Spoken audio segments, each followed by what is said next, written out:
ഇന്ന് തന്നെ ഡൗൺലോഡ് ചെയ്യൂ. കാണൂ നിങ്ങളുടെ ഫേവറേറ്റ് ഷോസ്. എന്തിനാ നീ ആ കുട്ടിയെ അകറ്റി നിർത്തുന്നത്?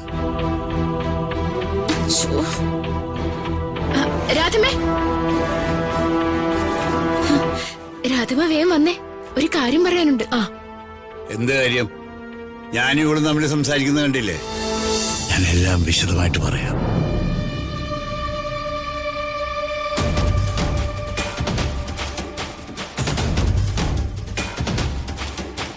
വേണു, തൽക്കാലം പത്മ അംബികയുടെ കണ്ണിപ്പെടരുത്. അവര് തമ്മിൽ കണ്ടുമുട്ടുന്ന സിറ്റുവേഷൻ ഞാനായിട്ടുണ്ടാക്കും. അതിനുശേഷം അവര് തമ്മിൽ കണ്ടാ മതി. അന്ന് അംബിക എവിടുന്ന് പുറത്തു പോയിരിക്കും. എനിക്കറിയാം മാഡം, അംബിക മാഡം അപകടകാരിയാ. അവരൊരു മനുഷ്യ സ്ത്രീയൊന്നുമല്ല, ഏതൊരു ഭീകര ജന്തുവാ. അംബിക തകർത്തു കളഞ്ഞ ജീവിത എന്റെ പത്മയുടേത്. അത് ഞാൻ വളരെ വൈകി അറിഞ്ഞത്.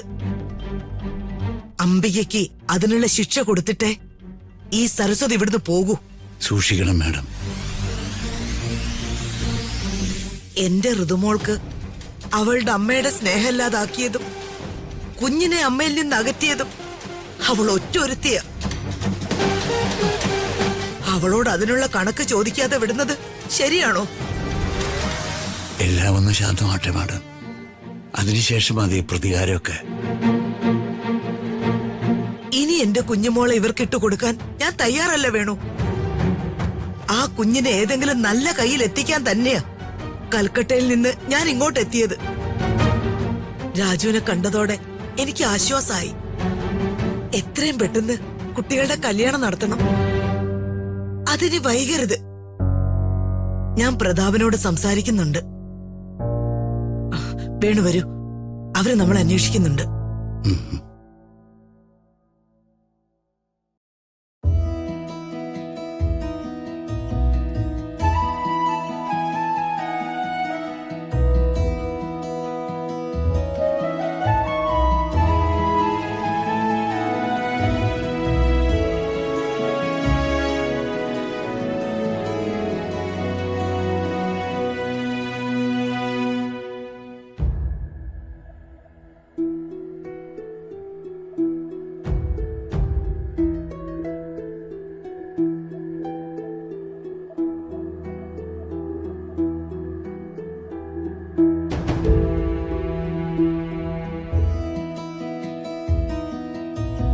കുറച്ച് സാമ്പാർ കൂടെ കിട്ടിയിരുന്നെങ്കിൽ കൊള്ളായിരുന്നു. തരാം.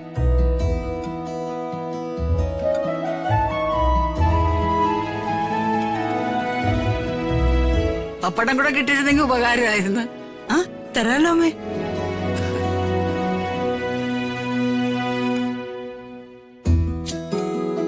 മാവേലിക്ക് കുറച്ച് അവിയല് വേണമായിരുന്നു. എല്ലാം കൊള്ളാം. കുറച്ച് പോത്തിറച്ചിയും കൂടെ ഉണ്ടായിരുന്നെങ്കിൽ ഉഷാറായിരുന്നേനെ.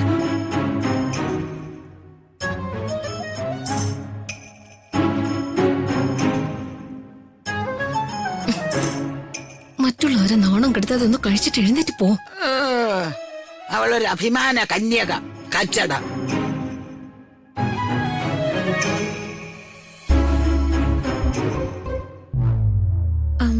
സദ്യയൊക്കെ കഴിഞ്ഞിട്ട് വൈകുന്നേരമായിട്ട് പോയാ മതി കേട്ടോ രാധമേ.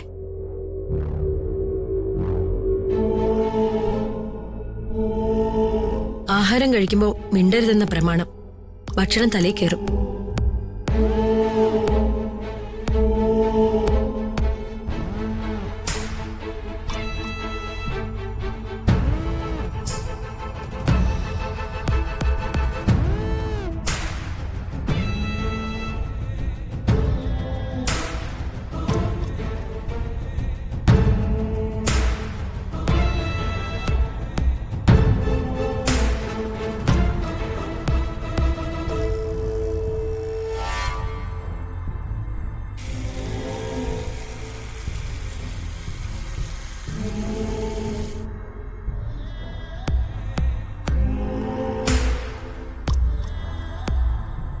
നീ എവിടെ നിന്ന്? എനിക്ക് എന്നോടൊരു കാര്യം ചോദിക്കാനുണ്ട്. ഞാൻ ഹൃദയയിൽ നിന്ന് മനഃപൂർവ്വം ഒഴിഞ്ഞു മാറുന്നത് വേണുമായിട്ട് ശ്രദ്ധിച്ചായിരുന്നു. ഇനിയിപ്പോ അതുമെല്ലാം ചോദിക്കാനാണോ? ഞാൻ പല പ്രാവശ്യം ശ്രദ്ധിച്ചു. എനിക്കത് ഫീൽ ചെയ്തുകൊണ്ട് ഞാൻ ചോദിക്കുക. നീ ഋതിക മാഡത്തിന്ന് ഒഴിഞ്ഞു മാറുന്ന പോലെ എനിക്ക് തോന്നി.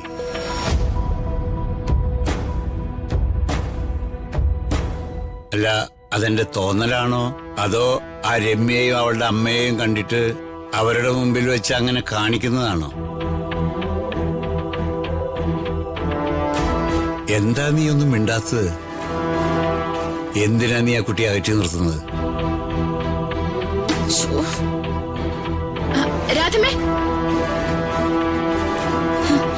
രാധമ വേഗം വന്നേ, ഒരു കാര്യം പറയാനുണ്ട്.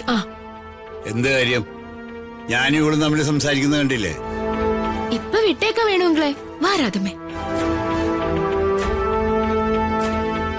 ഒരു മര്യാദയില്ലാത്ത പെണ്ണ്. എന്തൊക്കെയോ അഡ്ജസ്റ്റ്മെന്റുകൾ നടക്കുന്നുണ്ട്. നടക്കട്ടെ.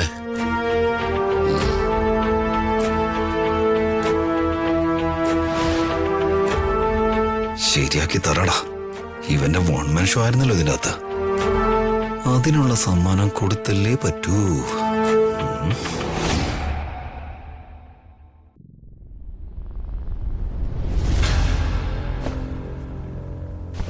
അല്ല, ഇനിയിപ്പോ എന്താണ് അടുത്ത കലാപരിപാടി?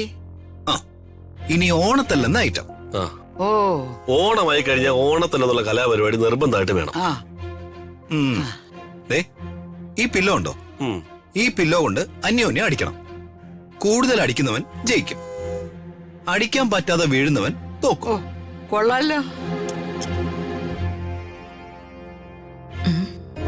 ഇവൻ ഈ കളി കൊണ്ട് എന്താ ഉദ്ദേശിക്കുന്നേ? അപ്പോ ഓണത്തല്ല് കലാപരിപാടി തുടങ്ങാം. പിന്നെ ഈ മത്സരം ആണുങ്ങൾ തമ്മില. ആരാണ് എന്റെ കൂടെ മത്സരിക്കാൻ തയ്യാറാവുന്നത്?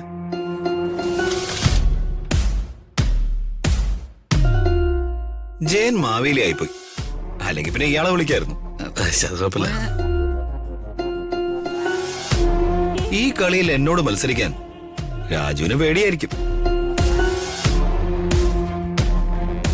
രാജുവിന് അതിനുള്ള ധൈര്യമൊന്നുമില്ല. എന്നോട് മത്സരിച്ച ഉറപ്പായും തോറ്റുപോന്ന് രാജുവിന് അറിയാം. ഞാൻ ദീപക്കിനോട് മത്സരിക്കാൻ ഒരുക്കുക. തോൽക്കാനല്ല, ജയിക്കാൻ. രാജു വേണ്ട, അവൻ ചതിയനാ, ചതിക്കും. അവന്റെ ചതി എന്താണെന്ന് അറിയണല്ലോ മാഡം. വെല്ലുവിളിയല്ലേ, ഏറ്റെടുക്കാം. ഇന്ന് നിന്റെ രാജുവിന്റെ കഥ ഞാൻ കഴിക്കോടി. നീ കണ്ടോ?